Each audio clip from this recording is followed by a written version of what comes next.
DREEMM, where we are focused on connecting to and building community. We are committed to helping individuals break cycles. We are delighted that you have taken the opportunity to join us. So prepare yourselves for this week's teaching and equipping session. Get ready to be educated, equipped, and set free as you listen to this week's broadcast. And thank you for joining us. Hey, Dream Family. It is Pastor Kai with another session of Truth Tuesday. I am so excited you guys are here to join us. Dream, y'all, we are a few weeks away from the launch, the official first service at the new Dream South location, y'all. We there. We are just a few weeks away from it. And I am so excited. I know the entire Dream team is so excited. Y'all, we've been gearing up for this for quite some time now. We have the venue, we have it secured. We are just a few weeks away from launch, and you will be getting more information about the new Dream South. So if you are in Chattanooga or close to the Chattanooga area, and you want to come celebrate and worship with Dream South for our very first service here in Chattanooga, please reach out. And y'all stay tuned for more information. We're going to set the date and give you the time and give you the location and all of that good stuff. Will be shared with you soon, so get ready. And we're going to have a lunch party too for our Dream South location. It's going to be a community event, so looking forward to that. We cannot wait to meet you guys face to face and for you to come worship with us. So come on in. For those of you who are joining with us and you have been here before, y'all know we say this. Like, share, subscribe. Like, share, and subscribe. Help us spread the word of God. For those who are joining for the first time, or those who may be repeating, going, what does DREAM stand for again? I forgot. It stands for Deliverance, Restoration, Education, and Empowerment. For me, I am empowerment for me, deliverance, all of those things, because we know it starts with us and then we share it with the world. So that is what we are, our foundation. We help individuals and families break cycles. We are some cycle breakers, and so we want to help you with that. Our foundation, our Dream is founded in Cincinnati, Ohio. But again, Dream South is new to the team, and we're so excited about it. If you want to find out more information about us, about our founders, about the ministry partners and the ministries up under Dream, if you want to find out what we're doing in the community, if you want to find out anything happening within Dream, this is where you go. Go to our website, which is dreem.org. And especially if you are someone going, hey, Pastor Kai, I want to go through deliverance. Like, I know it's me. I'm ready. Let's do this. When can we get this set up? This is how you go to go ahead and fill out the information for deliverance. So, y'all, it's True Tuesday. Let's get into it. And y'all, I got a good word for tonight. So good, I gotta do it twice. So I am so excited about this word. This one started to resonate with me last week. I started thinking about this a lot and really deep diving, and I felt this in my spirit. And this week has just been a week of me just seeking God and just praying and just asking for forgiveness and right standing and wanting to make sure that I'm doing the right things before God and mimicking what my husband had said last week, Pastor Ken, when he said, if you see me doing anything incorrect, if I'm saying something incorrectly, let me know. I want to be right before God, and I am not above making mistakes. So if I do anything, just bring it to my attention so we can address that. And I think that is a true heart of a leader, someone that is approachable, that you can definitely say, hey, listen, you might have said that wrong, or you might have did that wrong, and let's address that, and let's move on. Let's keep going, because I want to make sure that my heart and my spirit is right. I definitely don't want to be one who cannot be approached. And so I think that is kind of where we're going to go tonight. And so, y'all, let's get into this one. I have already prayed over this word and prayed over each one of you that will be viewing this. I pray that, your eyes be open, that your ears be open, and that your hearts be ready to receive. So, y'all, let's just jump right in. So, this word, secession, is a part of God's plan. Secession is a part of God's plan, His orchestrated plan for us. So with DREEMM, every time we go into a word, we like to give you the definition of that word. So let's look at the definition of secession. The definition says it refers to the act of following someone in position or role, particularly in terms of an inheritance of property, titles, or occupation of a throne. So secession is moving from one party to the next, whether that's within the bloodline. So I'm moving from a auntie to the niece, and it is a succession of or inheritance of a property, title, or occupation of a throne. It's succession within a role. So maybe you move from this entry level position into this lead position into a management position. It is succession like that, and that's generally where we see this. Otherwise, in titles, succession in titles. So I am the prince, but I'm going to give this title to my son, who's going to be the prince once I pass, or once I transition out, or once I get too old, or I'm no longer able to act in these duties. Then it will move on. But I want you to think of this as a form of sowing and reaping. That's what I want you to think of it as. A little bit different tonight. So I have sown these seeds, and succession is somebody else is going to reap it. That's a little bit of what we're going to talk about tonight. And I know that's not traditionally what you think of when you think of succession, but we are going to talk about that in a little bit. So let's just dive right into this. So succession. We're going to dive into the blessings that come with obedience and the punishment due to disobedience. So, two forms of it: blessings for obedience or punishment for disobedience. In both instances, the perfect plan of God's succession doesn't always just impact the person. Sometimes it impacts generations by one person's decision. So one person makes a decision, and then generations later, you're still reaping from that decision. So when I said sowing and reaping, that's what I mean. So let's look at this where we may see it, where generations may be impacted by someone else's decisions. We always talk about the first law of mention. And so for this, we're actually going to go back to the very beginning in Genesis 3. We're going to talk about Adam and Eve a little bit. And so we know the story. And for those of you who may be joining for the first time, and maybe you don't know the story, let's talk about it. God gave a command to Adam not to eat fruit from a particular tree. Do not eat fruit from the tree of knowledge of good and evil. And so Adam did tell Eve, hey, no, we're not going to eat fruit from this tree. God said, don't do it. Here's why. That was it. Serpent came in, and the serpent said, well, did God really say you're going to die? Because that's what Adam told her. God said, you'll surely die. And he's like, well, did God really say that? And, to ask someone who didn't get the word directly from God, she got it from Adam, who got it from God. She don't really know what he said. And so Eve, listening to the serpent who's telling her, you're not going to really die. Your eyes are going to be open. And he painted this picture of something enticing that she wanted. And then also to look at the fruit looked good. And so she thought, well, since I'm not going to surely die, and I really don't have a good concept of what death really is anyway, and my eyes are just going to be open. Well, they closed now, so I'm going to be able to really see things and just know the differences between good and bad things. I think that's a good thing. Let us eat this fruit. And so she rationalized it in her own mind, ate the fruit, gave some to Adam. Adam ate the fruit. Well, when God found out about it, and of course, God is all knowing, God did punish the serpent first, then Eve, and then Adam. And in the punishments, we are still reaping the consequences of the decisions that Adam and Eve made. Now, y'all, I wouldn't be able to point Eve out if she was standing right next to me. I don't know her.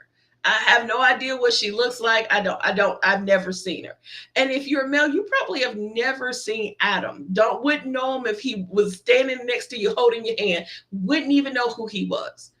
But we are still dealing with the consequences of decisions that they made from way back then. So that's when I talk about reaping generationally. Where you may see individual reaping is first mentioned. We go to Cain. Cain killed his brother Abel. Because Cain killed his brother out of jealousy and envy, his brother had brought him and his brother brought fruit or offerings, not fruit, offerings to God. And Cain's offering wasn't, his heart wasn't in it. He just kind of gave God what he gave him. Whereas his brother gave a perfect gift, and his heart was in it. It was his first fruit, and so there was a reverence that he gave to God in giving. And the Bible does talk about being God loves a cheerful giver. And Cain was just kind of like, here you go. And so because of that, God reverenced or recognized Abel's gift over Cain's, and he told Cain, why are you looking so upset about it? Just give differently next time. And it could have been something easily overcame. But Cain allowed the jealousy, the envy to build up inside of him. And Cain ended up killing his brother. And so behind that, God cursed Cain. So we see two different types of curse that took place. But one was only that person and one was a group of people. So those are the differences. And I'm not turning there because I just wanted to give you a brief example. And we're actually going to get into what we're going to talk about tonight. So when we talk about succession, our very first one up is Saul and David. We're going to talk about the succession where the crown transferred from Saul and went to David, not Saul's son, Jonathan, but actually to David. So let's look at that. I'm going to have you guys turn with me to 1 Samuel to look at this. We're going to go to 1 Samuel. And I'm going to start at the third verse. Let's start at the third verse. Now, I'm going to recommend, as always, go back and read for yourself. Please write down all the scriptures we're going over tonight. We encourage you to read it for yourself. Seek understanding. Hide the word in your own heart so that you will not sin against God, but also for clarity. And all you get and get understanding. Wasn't that some, who was that? Creflo who said that? Do that. That's just playing. Y'all, let's go ahead and jump in. So 1 Samuel 15:3, it says, go and attack the Amalekites. Destroy them and all their possessions. Don't have any pity. Kill their men, women, children, and even their babies. Slaughter their cattle, sheep, camels, and donkeys. Y'all, now I want to stop right there because I can understand how someone hearing that for the first time, you may go, what? Kill the women, the children, and their babies. Wait a minute. God, what are you doing? So let me explain a little bit. If we go back into Deuteronomy, and when the children of Israel, Deuteronomy 1, it was when the children of Israel were getting ready to go into the promised land. And God was, through Moses, giving them a list of commands, like things that they were to do as they got ready to go into the promised land. And at one point, he let them know, you're going to fight some people who are in this land. And when you come against them, I need you to understand, if they are worshiping foreign gods, if they're worshiping idols, anything beside me, here's what you are to do. You are to kill everything in that city. You are to kill the people, the babies, the animals, the dogs, the everything. Everything has to be killed. You are to take all the possessions of that place, all the gold, all the silver, all the fine clothes, the fine linen, bring it into the city, and then set the whole city on fire. Don't take anything out of the city. Don't take a piece of gold, a piece of shrapnel, a sword, a spear. Don't take anything with you. Leave it all here. One thing that I learned coming into Deliverance was the attachment that witches use with certain items. And so there could be a spell cast on a specific thing. And when you touch it, you bring that with you into your home. You have now ushered that spirit in. You have allowed it access into your home. So God said, I want to cut it off. The sin is so great in that city. I don't want y'all taking nothing back with you. I don't want you bringing anything from out of there into your homes, into your villages, and then everything around you being cursed. So I want you to burn the whole city down. And then God took it a step further. Not only are you to burn the city down, but on top of that, you are never to rebuild on top of that city. Leave it in ruins.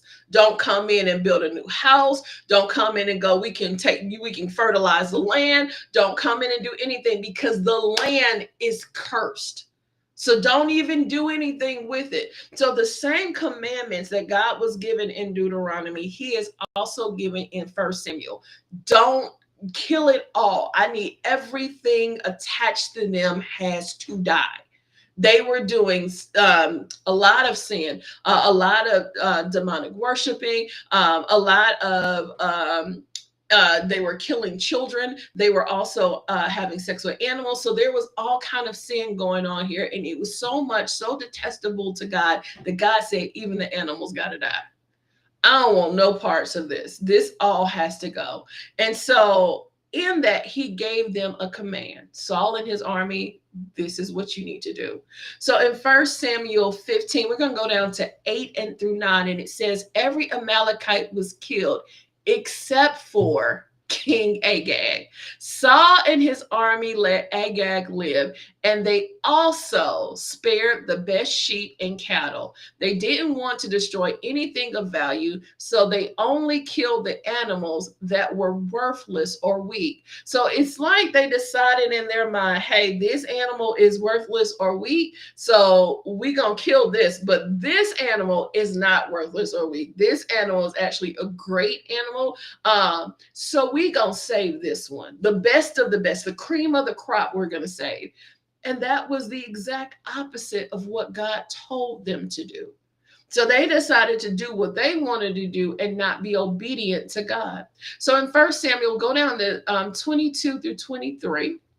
It says, tell me. So after this, let me go before we get to this point. Samuel is told by God what's happening with Saul and what Saul decided to do. So Samuel is so distraught over this because he really did love Saul. He loved him. He was the one who ordained him because God told him to ordain him as king.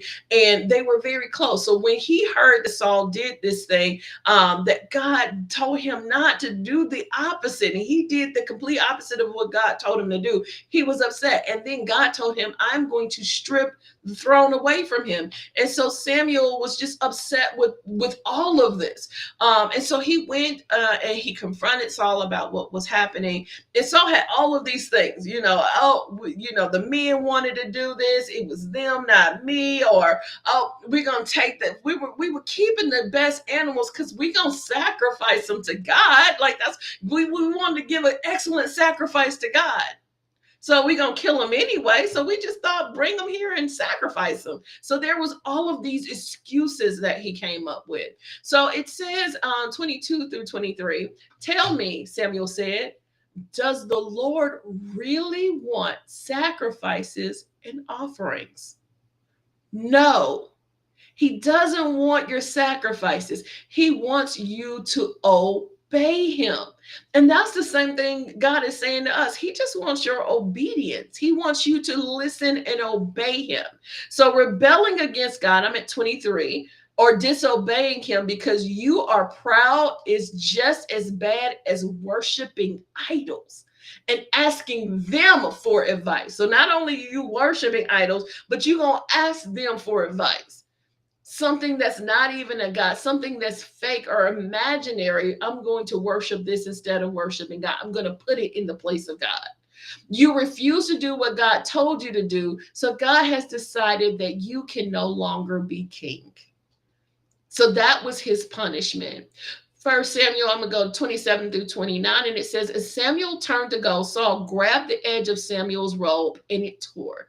Samuel said, the Lord has torn the kingdom of Israel away from you today, and he will give it to someone who is better than you. Besides the eternal God of Israel isn't a human being. He doesn't tell lies or changes his mind. So because Samuel decided to do something, to do not listen to what God told him to do, the throne was stripped away from him, and then it was inherited by David. It went to David instead. And that in itself, y'all, that is a test, just an interesting story. Not even a testimony, interesting, well, it is a testimony, but an interesting story in itself, because when we think about succession, it does go to the son, but it doesn't go to the son of a different family, and then not even the oldest son of that family, the baby of the family. That's what it went past all of his brothers to David. David was chosen as king, and that's because, as we learn in that story, God searches the heart. He's not looking on the outside. He's not looking at the pieces of you that we see. So when we're looking at people, we're judging, oh, yeah, that definitely is a pastor. You could tell by the way he walks, or the way he carries himself, or the way she speaks. You can definitely tell that they're pastors. God is looking at the heart of that person and going, let me see what the makeup is on the inside of that person, not just looking at their outward appearance, but what is their heart like? What is their heart position like? We say this all the time. God knows my heart. God knows my heart. God knows my heart. I mess up sometimes, but God knows my heart. Yes, he does. And he's always inspecting your heart. So my prayer is that God clean my heart up. Let my motives be pure, so that I'm not purposely misrepresenting you to your people, and I'm not doing things that fall outside of your will. Let my heart be in line with what you would have me do in this season. So that's my prayer, and I pray it's your prayer. But that's the first example. The next example, y'all, we're going to look at the children of Israel. I always, you know what, I have been saying for the past couple of weeks, I'm going to do a teaching to leaders on leadership based off of Moses and what happened with these people. Because, y'all, I as a leader, I have thought often, God, I probably would have been trying to give my 2 weeks notice. Like, I'm going to just go ahead and go. I'm going to be obedient. But it was a lot for anybody to have to deal with. These people were always complaining, always crying, always murmuring, always hating. I want it this way. I don't want it that way. And then when God would give it to them the way they want, well, I don't want it like this. I want it like this. It was never good enough. And it makes me think, do we sound like that? Do we sound like them? Are we always murmuring and complaining? When God blesses us, are we the ones going, God, well, I didn't want you to bless me like that. I wanted you to bless me like this. Yeah, I know I said I wanted a husband who was tall, but I didn't want a husband who's tall and got all these issues. God, I wanted a wife who looked like this. I wanted children who act like this. I wanted the house, but I didn't want the bills that come with it. God, yes, I know I prayed for this job, but God, I didn't pray for the headache that come with this job. Like, we always find something wrong with what he gave us. Is that us? Man, when I tell y'all I was repenting this week as I worked through this message, like repenting, because I know there have been times where I've been this. God, I want you to make a way for me to get out of this, but I don't want the way to look like that. I don't want to take 6 steps back. I know I said this the last time I spoke, but I'm saying it again, y'all. If God told us what we would have to go through in order to get to the next stage, the next step, the next blessing, some of us would stop before we got started. It made me think of Adam. How Adam, God put Adam to sleep, and then he took his rib and he created Eve. If God had told Adam, I'm going to have to take a piece of you out of you in order to make what you want, would Adam have signed up for that? I got to lose something to get to where I want to be, to the blessing. And some of us, that's what happens. There's a stripping that takes place because God has got to take something out of you that's holding you back and hindering you from getting into his presence, from getting close to him. It's something on you. It's your perspective. It's your lenses. And then that made me think of the children of Israel. Their minds were still in captivity, although they were free. So they still looking with the lenses of captivity all around them, which is why they're still murmuring and complaining about everything. And it was a different perspective than Moses, because Moses was in the palace. They weren't in the palace. They were servants. So you don't even look like us, which is why they kept fighting and bucking against Moses. You didn't have the same experience that we had. So yeah, you got us here, but you got us here to the middle of nowhere. And Moses is fighting against a people who don't really see him as one of them. Y'all know what? That's deep. I literally just got that. Sometimes that surprised me. But that's real. Because sometimes when we're fighting people, you're fighting their viewpoints, their mentality, their mind. Sometimes they're trapped in their own thoughts. Their own thoughts become your perception is your reality. So it doesn't matter that you're trying to give me a different perception. What I think is what is. That's it. That's all that there is going to be. So you can't tell me if I go to school and I get out of school, I'm going to get a good job and I'm going to be able to get a house if I've never seen anybody do that. I don't know anybody who's done it that way. So oftentimes you'll stick to what you know. There are very few people who push their ways outside of the boundaries of their mind to go into other levels. So if I want you to come up, sometimes I've got to show you that there's the ability for you to come out of this. It's like the people who say, I act this way. My daddy did like this. My mama was always fighting. My aunt, my grandmama, them got short temper. So this is the reason why I am the way I am. That excuse works for so long, but sometimes that's my perception and I don't know anything else. And that's essentially what that person is saying. I don't know anything else. So Moses is really dealing with the people who stuck in their own perception. So that's where we are right now. When we look at Numbers 13:23, it says, now this is where the children of Israel are at the promised land. They're there for the very first time. And they decide, let's send in some spies to go spy out the land. Before we go in, let's send it out. Now, this is before the 40 years. This is the first time they get there. They go, let's send some spies in. Let's have them spy it out. And then they come back and give us a report. And then that way we know what needs to happen. And so they send the spies in. And the spies go in for 40 days. And then they come out with the report. So this is where we are at Numbers 13:23. It says, then they came to the valley of Eshcol. And there cut down a branch with a cluster of grapes. And they carried it out between two of them on a pole. They also brought some pomegranates and figs. So they go into the promised land. They find fruit that is so large that they have to put a cluster of grapes on a pole, and two people got to hold it. So I'm holding the front and somebody behind me holding the back, and we're carrying it out by two because the grapes are so large. This is what they're seeing. So when we go to I want you guys to go down to 27 and 28. With me. Stay in chapter 13, but we're just going to go down to 27 and 28.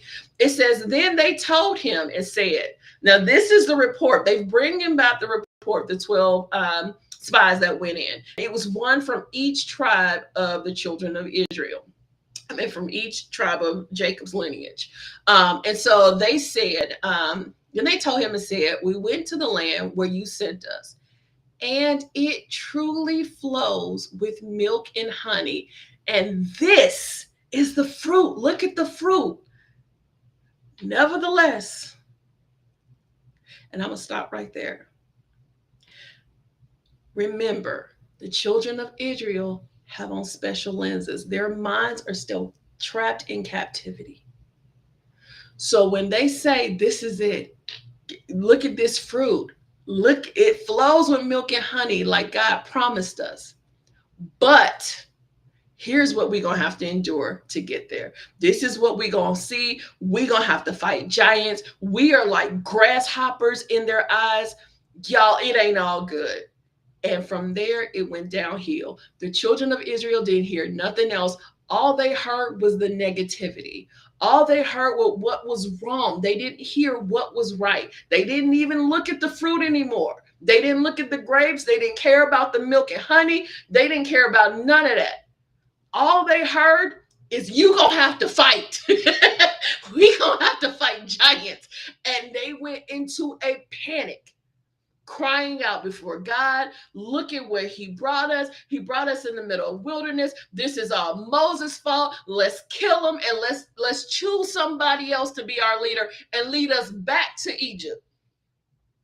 You want to go back into the place that you prayed for God to deliver you from.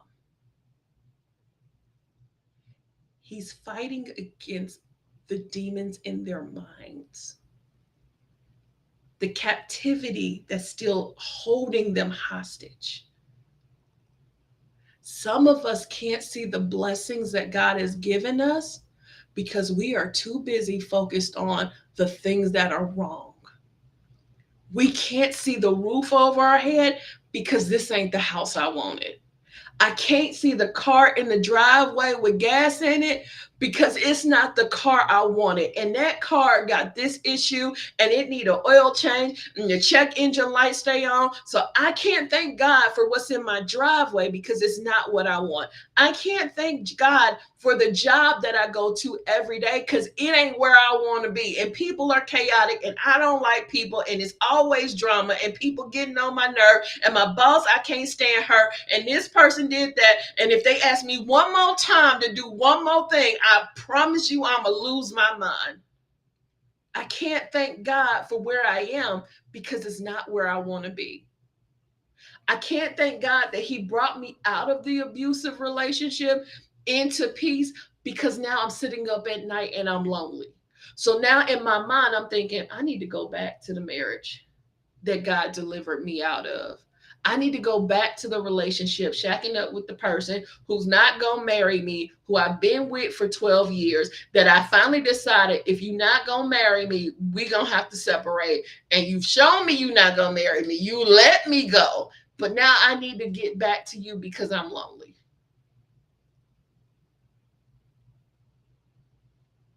We end up going back into our Egypts. And whatever your Egypt is, you can't see the promised land and the blessing of the big grapes that two people got to carry because you focused on Egypt. Or this is uncomfortable where God has got me. I talked about this, and I know Pastor Ken has talked about it in our wilderness experience. It's uncomfortable. so we want to go back to comfort. And God is going, I brought you out of there because I've got something better for you. So don't backtrack back into Egypt. Stay right here in this uncomfortableness because we don't want to be uncomfortable for a second. Think of a woman, women, when you in labor, you know, I had 3 planned cesareans. 3 planned cesareans. So that just lets you know what my labor was like. It wasn't like that, what y'all went through. No. I went into the doctor's office when I was ready to have the baby, and we did the procedure and they came out. Now, the recovery was much worse than most women go through who have a natural birth. It was. But to me, in my mind, while I'm laying there and they're doing the procedure and they're cutting me open and taking them out, I focused on the fact that in a minute, the baby's going to be out. And doctor, you said 45 minutes, you're going to have me stitched up? Yeah, okay. In 45 minutes, I'm going to be stitched up. I'm watching the clock because I want to make sure in 45 minutes I'm stitched up, and then I'm be in recovery. So this will be over in just a few minutes. And like, that's where my mind stayed through the whole delivery. Other women that I've talked to had vaginal births. They said, I had to focus on the fact that I'm going to be holding a baby after this. Like, that was where my mind was. I think most of us are thinking that. I can't think about how uncomfortable I am right now, because if I do, I'll never do this. I'll never get through this. I will be stuck here in you're pushing a baby out. And so that's how we deal with the uncomfortableness of delivery. Some people do. Some people, they don't, the baby. I know somebody who had a 12-pound baby and said it was nothing. It was a walk in the park. I don't know how that happens. I don't ask me. I didn't say it. But there's some of us who can go through it and you get through it and you're good. And there are other of us who get stuck in the process. I'm stuck. God, this is uncomfortable. I want out. So you end up jumping out back into a place that God has delivered you from. Don't be like them. Let's go on down. Let's keep moving. Let's go to verse 14. Let's go to chapter 14. And I want to look at verse 26 through 35. 26 through 35. And it says, and the Lord spoke to Moses and Aaron, saying, how long shall I bear with this evil congregation who complain against me? So they start to complain against God. I have heard the complaints which the children of Israel make against me. Say to them, as I live, said the Lord, just as you have spoken in my hearing, so I will do to you. You spoke about me. Now it's my turn to speak about you. And what God begins to do, he says, listen, since you guys have complained, anybody 20 and older, you about to go into the wilderness and you won't even make it into the promised land, because I'm not going to deliver you guys into the promised land until all of them die except for Moses and Caleb. Why did he specifically say Moses and Caleb were going to make it in? Because they were the two of the spies who came back with a positive report. As a matter of fact, when they begin to give their positive report and go, it is what God said. It does flow with milk and honey, and we can take them, and God will deliver us. The children of Israel begin to say, stone them, kill them. We don't want no positivity in here. We want them to say the same thing that these 10 are saying. And because they're saying something different, kill them. We want them dead. And so God said, okay, well, since that's what you're saying, then all of you will die. And you're going to be in the wilderness for 40 years. And the reason why you're going to be in the 40 years is because God said it took y'all 40 days to spy out the land. So for every day, it's going to be a year. And in 40 years, everybody 20 and older will be dead. So these same children, because they were worried about their children and saying, if we go into the promised land, the giants will kill our babies. And so God said, well, since you were so worried about your babies, they will be the ones who get to go into the promised land, and they will conquer the land. And they will be able to have the milk and honey and the fruit. But y'all don't get to go. So once again, we see and it was really because of their mouths and cursing what God had blessed them with and speaking evil against God, that they began to be cursed. So their succession that was supposed to be given to them was now stripped away from them, and now it transfers to their children. So their children are going to reap the benefit, but they won't get it. Their portion will be death. You're going to die in the wilderness. There's a lesson in this, you guys. It's very important. First of all, in the first one, which we heard with Saul and David, obedience is better than sacrifice. With the children of Israel, is watch your mouth.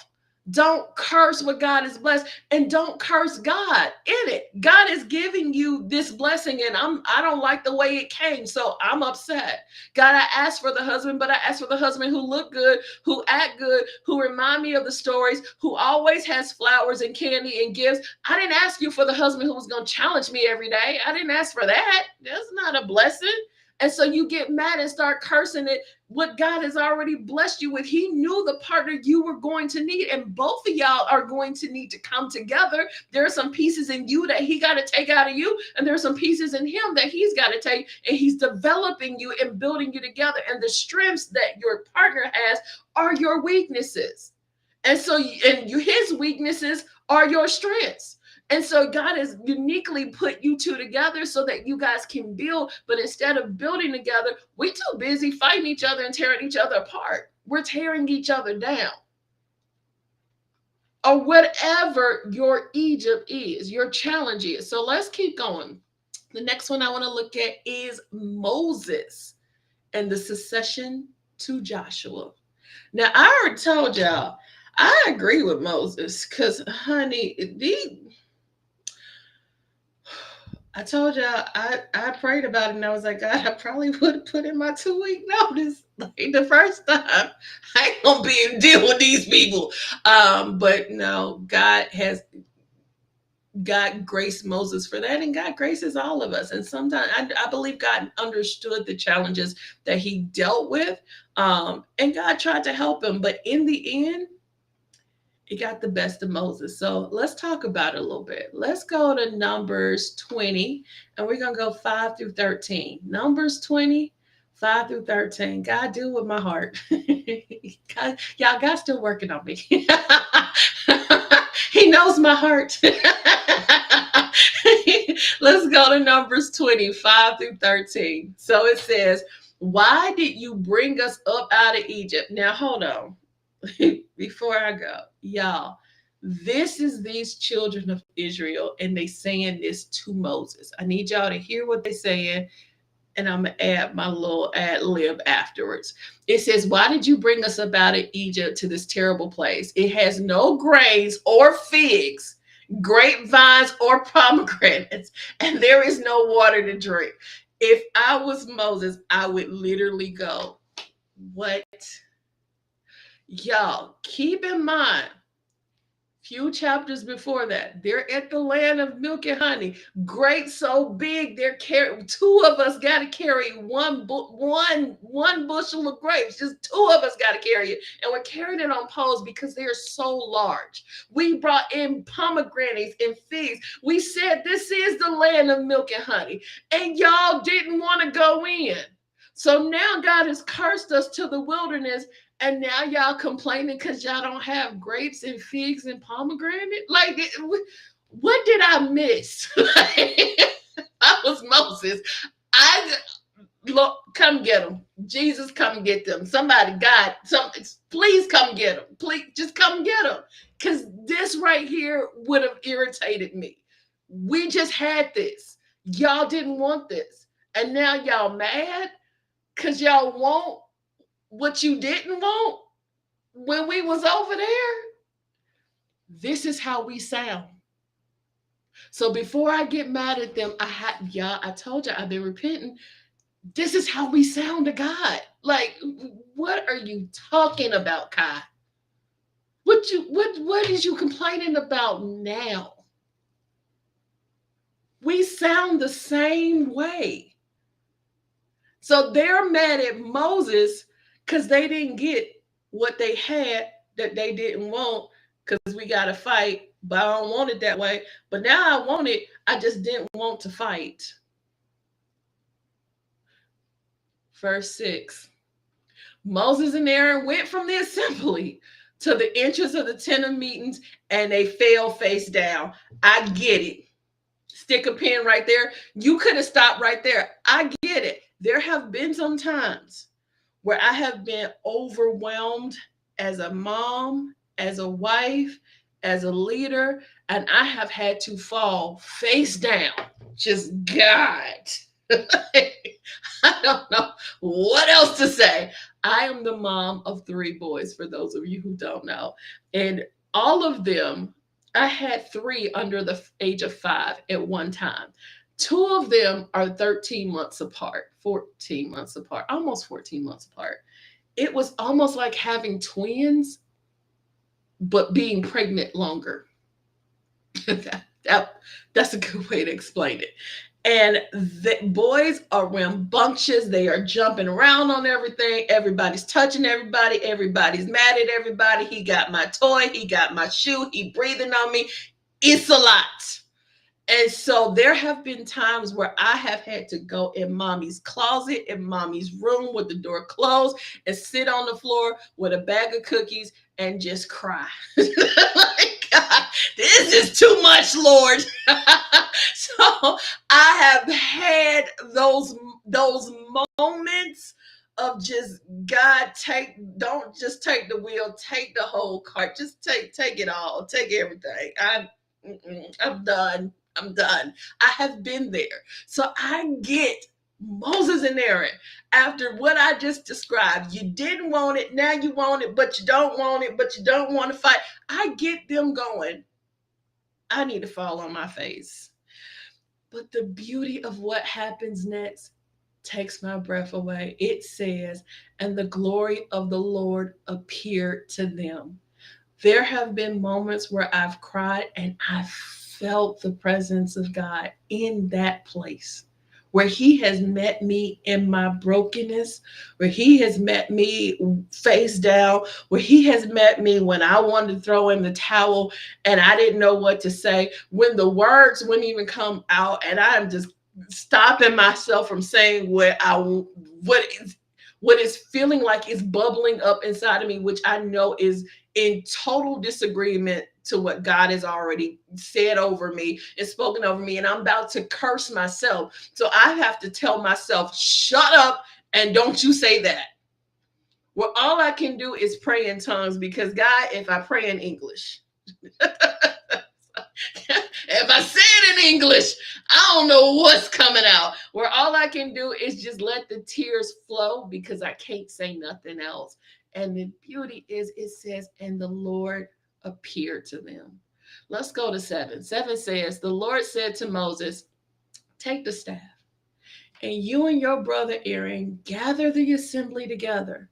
Speak to the rock before their eyes. Speak to the rock before their eyes, and it will pour out its water. You will bring water out of the rock for the community so that they and their livestock can drink. So he said, go out there, take the staff with you, speak to the rock, water gonna come out. That's what God told him to do. So Moses took the staff from the Lord's presence, just as he commanded. He and Aaron gathered the assembly together. Everybody come on here in front of the rock. And Moses said to him, see, he's still in his emotions. There have been times where you've been in your emotions and you spoke something that God didn't tell you to say. I know I've done it. This is where Moses does it. He says, listen, you rebels. Must we bring you water out of this rock? Then Moses raised his arm and struck the rock twice with his staff. Water gushed out, and the community and their livestock drunk the water. Yeah, but here's the problem. One, he didn't say what God said for him to say. He didn't do what God said for him to do. And then on top of that, he said, must we bring you water? Did you forget that it was God who did this? Not you. Yeah, I can't tell you how many times in my life that I know of. I'm not even talking about y'all. I'm going to talk about God, where I took credit for something that God has done. I know I've done it. Look, I got this job. Look what I did. Oh, I got the car. Look what I did. Oh, look, I got the house. Look what I did. When really it was God opening every single one of those doors. It was nothing that I did that was so amazing, so great, so fantastic. It was always God. It was never Kai. And I know you can say the same thing. I got the marriage. He bought the ring. I did this. We went on the trip. And not one time have you stopped and said, man, this was all God. It was nothing. I couldn't have made this happen if I wanted to. If it had not been for God being on my side, I don't know where I'd be. that stop being your testimony. And in this is where we see what happened to Moses, because Moses also took credit for it. Must we bring water out of this rock? Verse 12 says, but the Lord said to Moses and Aaron, because you did not trust me enough to honor me as holy in the sight of the Israelites, you will not bring this community into the land I give them, because you didn't trust me as holy. You didn't reverence me in their sight. Y'all, this is a message to leaders in the church. We got to be careful about the representation that we are presenting, because the sheep are looking to us to represent the way and point the way back to God. But if all I'm doing is preaching and ministering, and I want the likes, the followers, the share, I want everybody to look at God, not look at God, not pointing back to him, but it's all about me. Send money to me. I need you to do this for me so I can go out and buy a new house or a new car or a new this or a new that. It's never about reverencing him. It's all about me. Girl, you preach good. I know. Girl, you brought out, your Holy Spirit fell on you. Girl, that was me. That wasn't him. That was me. I laid everybody out in the spirit. I had everybody up shouting around the church. Was God even there? Or what about when I just want everybody to acknowledge how great of an orator I am, or how I speak so eloquently, but I never point back to God? We got to be careful, ministers, prophets, evangelists, pastors, because there is a warning on us. There is a responsibility that we hold when it comes to governing God's people, to leading his sheep and shepherding them. Because the second you make it about you and not about God is when you allow the enemy to come in and corrupt what God is doing and moving in the body. There is a reason, and I heard this earlier, and I 100% agree. People leave the church not because they're mad at God. Oftentimes it's because I don't like the representation of the person who's supposed to represent God to me. Y'all are corrupt. And I'm not trying to say anybody's perfect. None of us are perfect. I sin daily, sons. I'm like, God, show me what I did today, because I know I didn't do something right. I yelled at the person who cut me off in traffic. I shouldn't have did that. That wasn't a representation of you. God, I got mad because I was waiting in line for them to give me XYZ, and then they took somebody else instead of taking me. God, I sinned against you. That wasn't what I was supposed to do. Am I out here committing adultery? No, but am I still doing wrong? Absolutely. And I need God to forgive me and cleanse me of that, because people are looking at me and going, I thought she was supposed to represent Christ. How you gonna leave me when you ain't right? So I'm not up here pretending like I'm perfect. I'm just not. But the same God who forgives me of my sin will forgive you of yours. But what I'm not going to do is tell you God is okay with you cheating on your husband, because he understands you got needs. And if your husband ain't meeting your needs, then you need to do what you need to do. That sounds crazy. And I'm not out here doing that with my husband. You find out that I'm with Joe Smo.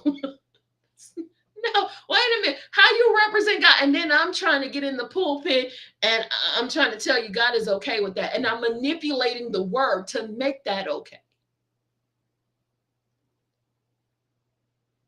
That's not good. God doesn't like that. And he's not going to be okay with that. And me misleading his sheep, there are consequences behind that.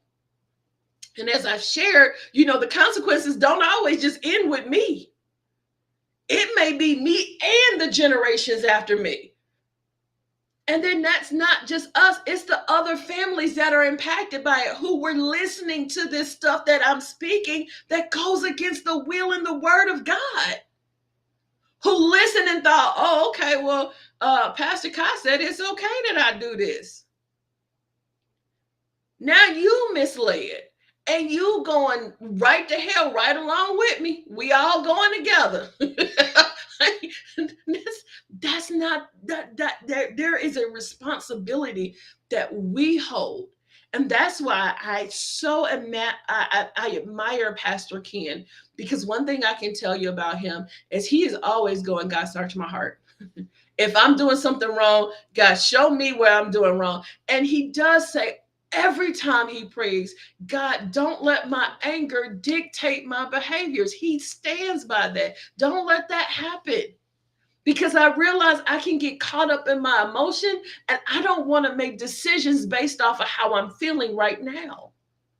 So don't let that happen. But also, God, let me be open to correction. If I'm not representing you, please let me know so I can do better. I want to fix it. I don't want to stay wrong. It's a mindset shift, though. So y'all, let me keep going because I don't want to get stuck there. I'm about to wrap this up.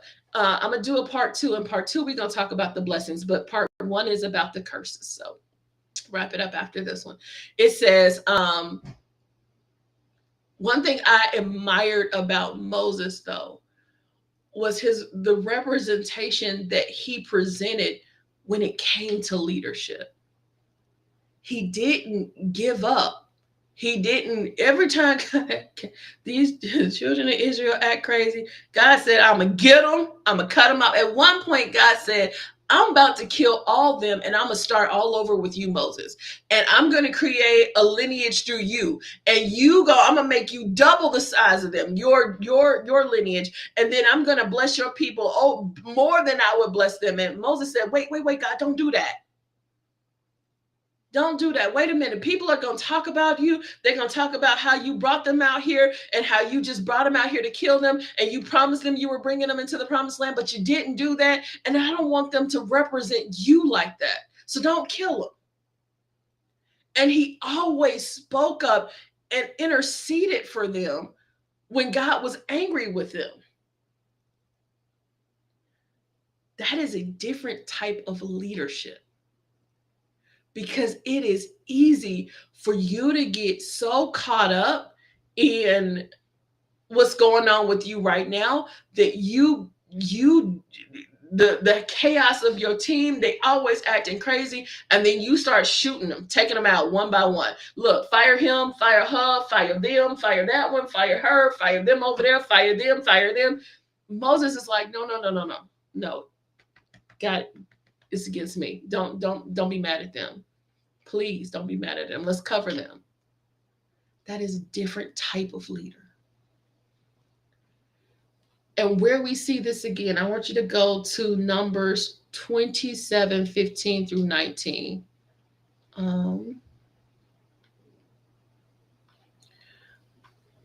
Actually, you know what? Let's start at Deuteronomy. Deuteronomy 3:28. Deuteronomy 3:28. It says, but commission Joshua and encourage and strengthen him, for he will lead his people across and will cause them to inherit the land that you will. Y'all, stop right here because I want to make this real clear what's happening here. Not only because Moses sinned, God said, you are not going to see the promised land. So you've been with these people all these years, all these decades, trying to get them into the promised land. But because you make a mistake, you don't get to go in. And not only that, I now am going to replace you with Joshua. That's your replacement. And here's what I want you to do. I want you to strengthen Joshua and encourage Joshua. That's what I want you to do. A lot of us who would have stopped at, I'm replacing you with Joshua. And there may have been a few of us who would have tried to take Joshua out. Wait a minute, God, hey, he gonna take my place? But God knew Moses' heart to such a level that he knew, I can tell you this, and I can also tell you, strengthen and encourage him, because you know he gonna need it. And I can trust you to do that. Leaders, can God trust you with that assignment? Or are you seeing a threat in anybody else that God anoints and appoints? So I'm trying to take you out. If I see you got anointing all your life, I'm going to start telling people, don't listen to her. Don't go around him. He ain't really anointed. I heard about some things about him. I done heard about some people told me some things about her. Don't go over there. You start seeing that God is using them mightily and God is growing their congregation. You start spreading all kind of lies. But don't let God mess around and tell you, okay, I'm replacing you with her or him. I'm replacing you because of your disobedience. And then all of a sudden tell you, now I want you to go encourage that person. Many people would fail that assignment. This shows the true heart of a leader to me when I look at Moses, because it takes a special type of leader to be able to do that. And then not only do that, let me go ahead and go to Numbers 27. We're going to do 15 through 19, and then I'm wrapping this up, you guys. I'm wrapping it up. 27, 15 through 19. And it says, Moses spake unto the Lord, saying, let the Lord, the God of the Spirit of all flesh, set and over the congregation, which out before them, and which may go in before them, and which may lead them out, and which may bring them in, that the congregation of the Lord be not as sheep which have no shepherd.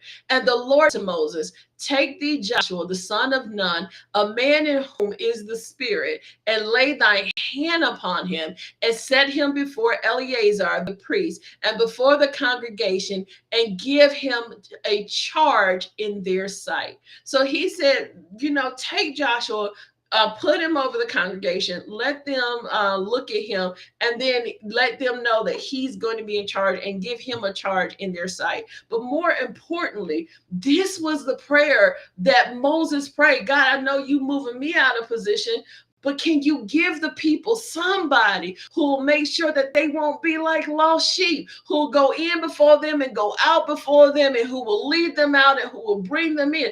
This is his prayer. God, let there be a successor. Give them one.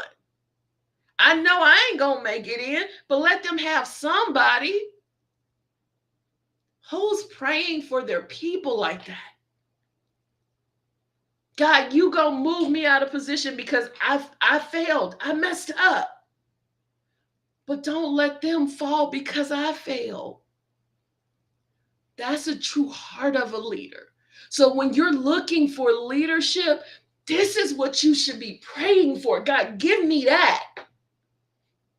Give me a person who's going to lead me like a Moses, who's going to care about me, who's not going to give up on me, who's going to encourage me, who even if they fall, God, they're still holding me up before you. When I fall, they not going, take her out. God, get rid of her. They're going, God, cover her. Let me pray over her. Let me encourage you. I done failed before. Let me help you get back up. This is the type of leader you should pray for, and this is the type of leader you should strive to be. This is the heart of a leader. When you say God knows my heart, God, does my heart look like this? or does my heart look like the children of Israel? I'm just trying to ask for clarification purposes. I just want to know which heart do I got? There's an important lesson in this, because Moses recognized his actions and how they would impact the children who still had to go into the promised land, but they were going without him. And instead of crying and getting mad and soaking off and being, upset that he don't get to go, he's still praying and uplifting them. So y'all, this is the curse side. Remember, people were cursed because of their words. People were cursed because of disobedience. People were cursed because they got out of line and they didn't follow God, what God said, to a T, because they put their own selfish desires above God's. I want the sheep. I want the best. I want the king. And God said, kill everything. Well, I don't really feel like I should kill everything. Maybe the stuff that we don't want. My prayer for you guys before I even did this broadcast was, if there's anything that is separating you from God, that God will remove those hindrance, anything that keeps you out of his presence, even if it's you, even if you the thing. I'm putting my own stumbling blocks in front of myself. And I have known, sometimes I have done that. I have put the stumbling block up and then fell over it, and then put it up again and then fell over it again. I've been there. I did that a couple times. If it's you, that God will remove it from you. You won't be able to reach for it. He will give you the desire. He will take away the desire for you to even be able to put that in position. And he will give you a desire, such a strong desire for his presence, for his will, to be in his presence, that you won't want it. It can't be satisfied by anything else. So nothing nobody else can say, nothing nobody else can offer, nothing nobody else can do will take you out of the presence of God. I just want to be with you, God. Let that be my word and my heart's true intent, my heart's true desire, God. That I just want to be with you. And I pray that that's your prayer. And I pray that the message tonight resonates in your heart, that you hear it, that you receive it, and that your mind be renewed. If your mind is trapped in Egypt and still in bondage, that your mind will be renewed with the words that I'm sharing tonight. And it will cause a shift to happen inside of you as you're listening right now.